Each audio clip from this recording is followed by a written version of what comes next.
इस वीडियो में हम बात करेंगे जीसी यूनिवर्सिटी फैसलाबाद में मॉर्निंग की थर्ड लिस्ट के हवाले से। और अस्सलाम वालेकुम जी, कैसे हैं आप सब? उम्मीद करता हूँ खैरियत से होंगे। मेरा नाम मोहम्मद इसार रजा है और आप मेरा यूट्यूब चैनल देख रहे हैं।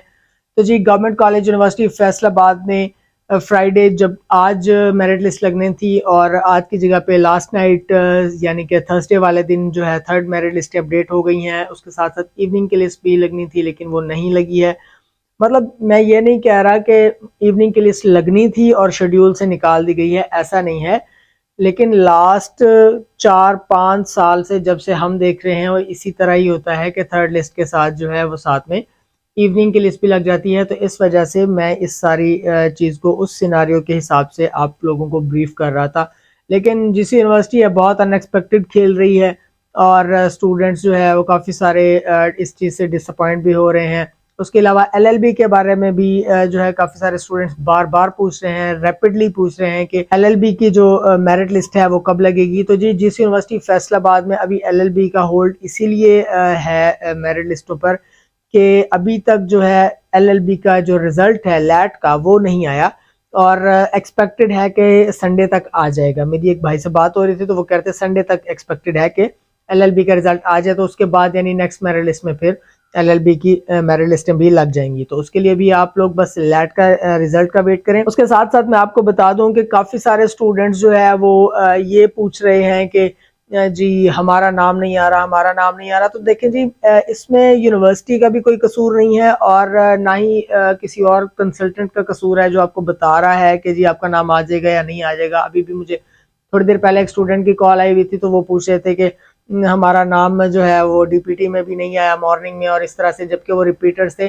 तो मोस्ट ऑफ द केसेस जो स्टूडेंट्स बार बार पूछ रहे हैं कि हमारा नाम नहीं आ रहा, तो वो ज़्यादा से ज़्यादा जो स्टूडेंट्स हैं वो ऐसे हैं जो रिपीटर्स हैं। पिछले साल वाले स्टूडेंट्स हो गए, फर्स्ट एनुअल वाले, 2020 वाले भी स्टूडेंट्स हैं जो पूछ रहे हैं। तो आपको क्लियरली एक बार बताया है, उसके अलावा नोटिफिकेशन में भी है कि आपका नाम मॉर्निंग में नहीं आएगा। हाँ जी, आपका नाम मॉर्निंग में आ सकता है 10 मार्क्स के डिडक्शन के बाद सिर्फ उन प्रोग्राम्स में जो जिनमें रेप्लिका अवेलेबल नहीं है, जिसमें सिर्फ और सिर्फ मॉर्निंग अवेलेबल है। उन डिपार्टमेंट्स के अंदर 10 मार्क्स की डिडक्शन के बाद जो है आपका नाम अपीयर हो रहा है, ये कंफर्म्ड है। और जो स्टूडेंट्स वेटिंग में हैं इस तरह के जिनका लास्ट ईयर का रिपीटर्स हैं जो, और ऐसे प्रोग्राम्स में अप्लाई किया हुआ है लाइक फार्म डी, आरआईटी, जिनके अंदर रेप्लिका प्रोग्राम अवेलेबल नहीं है, तो आपका एडमिशन जो है वो 10 मार्क्स के डिडक्शन के बाद मॉर्निंग में हो जाएगा। लेकिन जिन प्रोग्राम्स में इवनिंग अवेलेबल है लाइक डीपीटी या केमिस्ट्री या अपना दूसरे और काफ़ी सारी चीज़ें हैं, तो काफ़ी सारे डिपार्टमेंट्स हैं, उनके अंदर अगर आपका नाम आना होता हुआ तो उसमें आपका मॉर्निंग में नहीं आएगा, उसमें आप सिर्फ और सिर्फ रेप्लिका के लिए ही एलिजिबल होंगे। इस बात को माइंड बना लीजिए। और उसके अलावा काफ़ी सारे कैंडिडेट्स इस तरह के हैं जिनके मेरिट्स जो है वो बहुत लो हैं, उसके बावजूद पूछ रहे हैं कि जी हमारा नाम नहीं आया, तीसरी लिस्ट लग गई, मेरिट नीचे नहीं आ रहा, हमारा नाम आएगा नहीं आएगा। तो यार आप सिंपली मेरिट लिस्टों को जो है देखें, उनको एनालाइज करें कि अब मैं गिन रहा था तो फार्म डी में सिर्फ 97.91 वाले जो कैंडिडेट्स हैं वो 15 हैं ऑलमोस्ट। अब 15 स्टूडेंट्स ऐसे हैं जबकि 30 सीट्स टोटल हैं जिनकी 97.91 मार्क्स हैं। तो अगर वो उनमें से 10 कैंडिडेट्स भी अगर दे देते हैं, फी सबमिट करा देते हैं, तो ऊपर वाले जो 98 वाले हैं और फिर 97.7% वाले हैं या इस तरह के जो कैंडिडेट्स हैं, फिर वो और फिर उसके बाद 96 और फिर 95 और 90, ये जो आपकी ये देखिए फार्म डी है ना, उसमें काफ़ी सारे कैंडिडेट्स ने अप्लाई किया हुआ है। तो आपके जिनके मैं कहता हूँ कि 95 या 96 भी हैं, तो वो भी उम्मीद ना ही रखें जिनके एटलीस्ट 96.5 से नीचे मार्क्स हैं। तो मैं उनको रिकमेंड करूंगा कि आप डिपार्टमेंट्स जो है वो शिफ्ट करवा लें ताकि आपको भी परेशानी ना हो, किसी और डिपार्टमेंट में देख लें।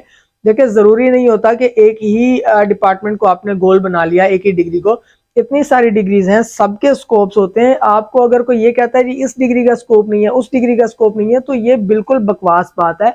हर डिग्री का स्कोप होता है, आपको उसके तरीके से चलना होता है, आपको उसके हिसाब से जो है अपनी स्टडीज़ करनी है और उसके बाद उन्हीं डिपार्टमेंट्स में और उन्हीं एरियाज़ में अप्लाई करना होता है अगर आपका पर्पस जॉब करना है। तो ताकि आपको एडमिशन के बाद और डिग्री कंप्लीट करने के बाद जो है आपको जॉब वगैरह मिल सके। हमारे ज़्यादा तादाद जो है वो जॉब की तरफ जाती है, तो इस वजह से उनको एक इसी मेथड से चलना पड़ेगा। आप लोग देखें कि आप कहते हैं जी अच्छे से अच्छी डिग्री में हो जाए और उसके बाद हमें अच्छे से अच्छी जॉब मिलेगी, ऐसा नहीं होता। अभी एक नई डिग्री आई है इंफॉर्मेशन मैनेजमेंट, लाइब्रेरी साइंस की है। अब स्टूडेंट्स जो है वो कहते हैं हम लाइब्रेरियन या इस तरह की कोई डिग्री करेंगे, तो अब ये आप देख लें कि गवर्नमेंट लेवल पे इसकी एज अ इंचार्ज लाइब्रेरियन मेरे ख्याल में 14-15वें स्केल या 16वें स्केल पे जॉब्स आती होंगी, 15 पे यूजुअली जो है उनको सीट्स आती हैं। तो इस तरह से मुख्तलिफ डिपार्टमेंट्स में मुख्तलिफ जगहों पे हैं, इतने सारे मैनेजमेंट एरियाज हैं, इतने सारे जॉब एरियाज हैं जिनके अंदर मुख्तलिफ डिग्रीज वाले स्टूडेंट्स जो है वो बाद में केपेबल होते हैं अप्लाई करने के। तो आप लोग इन चीजों को ना देखें कि अगर मैंने मैथमेटिक्स कर लिया तो बस ये इधर ही मैंने रह जाना है, या अपना क्या नाम है, अगर मैंने मैथमेटिक्स नहीं किया मैं किसी और सब्जेक्ट में हूँ या कंप्यूटर साइंस में मेरा नहीं हो रहा, तो इतने सारे ऑप्शंस हैं, आप लोग क्यों अवेल नहीं करते। फिर उसके बाद 600 एंड समथिंग वाले, 700 एंड समथिंग वाले, वो ऐसे ऐसे डिपार्टमेंट्स में उन्होंने अप्लाई किया हुआ है जिनमें मेरिट जो है वो 80 प्लस है, 80% प्लस है। ठीक है, तो ऐसे डिपार्टमेंट्स के अंदर अगर आप अप्लाई करेंगे तो ऑब्वियसली जीसी यूनिवर्सिटी का वो दौर खत्म हो गया है जब कहते थे कि जिसको कोई एडमिशन नहीं देता उसका जीसी में हो जाता है।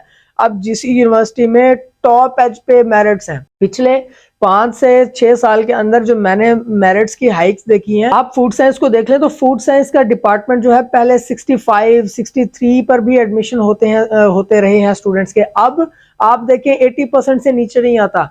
एक टाइम था जब मैंने अपने एक रेफरेंस से जब एक वाउचर निकलवाया सेल्फ का, तो वो 78% था फार्म डी के लिए। तो ऐसा टाइम रहा है, लेकिन अभी जो है बहुत ज्यादा, क्योंकि कंपटीशन है, कैंडिडेट्स के जो मार्क्स हैं वो बहुत ज्यादा आते हैं और उसके हिसाब से वो जब अप्लाई कर रहे होते हैं तो वो फिर सारे ऐसे डिपार्टमेंट्स में अप्लाई करते हैं जिनमें टॉप एज के डिग्रीज होती हैं। तो ऑब्वियसली फिर उसके बाद जो मिड रेंज के मार्क्स वाले स्टूडेंट्स होते हैं उनको दूसरी डिग्रीज भी देखनी चाहिए। बहुत सारे ऐसे ऑप्शंस हैं जिनमें आप परसू कर सकते हैं और वो बहुत अच्छी अच्छी डिग्रीज हैं। सिर्फ अंडररेटेड होने की वजह से आप लोग उन डिग्रीज में जाते नहीं हैं।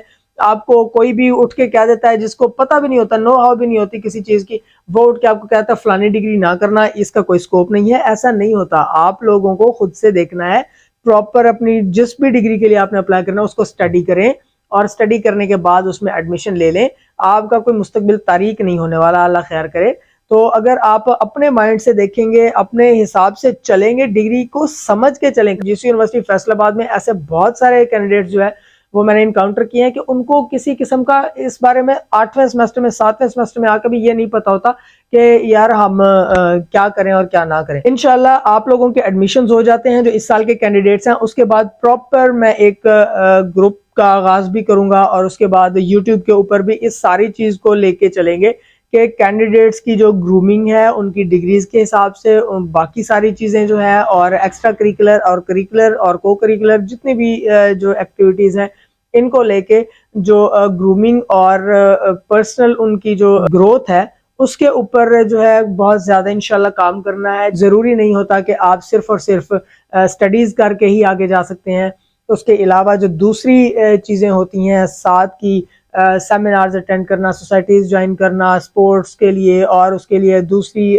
को करिकुलर एक्टिविटीज हो गई, ये सारी चीजें भी आपकी ग्रोथ के लिए जरूरी हैं। और अगर आप यूनिवर्सिटी आए हैं, आ रहे हैं, तो खुदारा इस चीज को जरूर कैश करें, क्योंकि जीसी यूनिवर्सिटी फैसलाबाद में थोड़ा सा इस चीज को लेके जरा लैग है, लेकिन यही चीजें जो हैं आपको इन फ्यूचर बहुत ज्यादा एज भी देंगी और बहुत ज्यादा बेनिफिट्स भी होते हैं। हमारे कैंडिडेट्स ज्यादा मार्क्स तो ले लेते हैं, गोल्ड मेडल्स ले लेते हैं, लेकिन इन चीजों में पीछे रहने की वजह से फिर वो या तो बेरोजगार होते हैं या फिर लाइफ में बहुत पीछे रह जाते हैं। तो आज के लिए बस इतना ही। अगर आपने चैनल को सब्सक्राइब नहीं किया तो चैनल को सब्सक्राइब कर लीजिएगा, साथ में बेल आइकन भी प्रेस कर लीजिएगा। इंशाल्लाह आपके एडमिशंस के बाद हम प्रॉपरली इसमें बहुत सारी चीजें लाने वाले हैं चैनल में जो आपके लिए भी फायदेमंद साबित होंगी।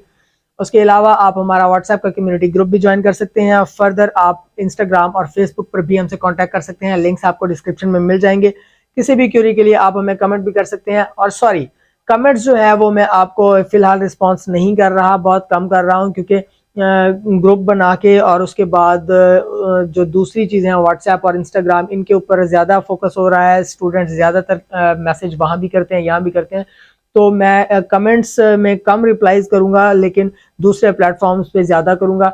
इंशाल्लाह सोशल मीडिया टीम भी हायर करेंगे ताकि आप लोगों को ज़्यादा से ज़्यादा रिस्पांस दिया जा सके। तब तक के लिए अपना ख्याल रखिएगा और सपोर्ट करते रहिएगा। अल्लाह हाफिज़।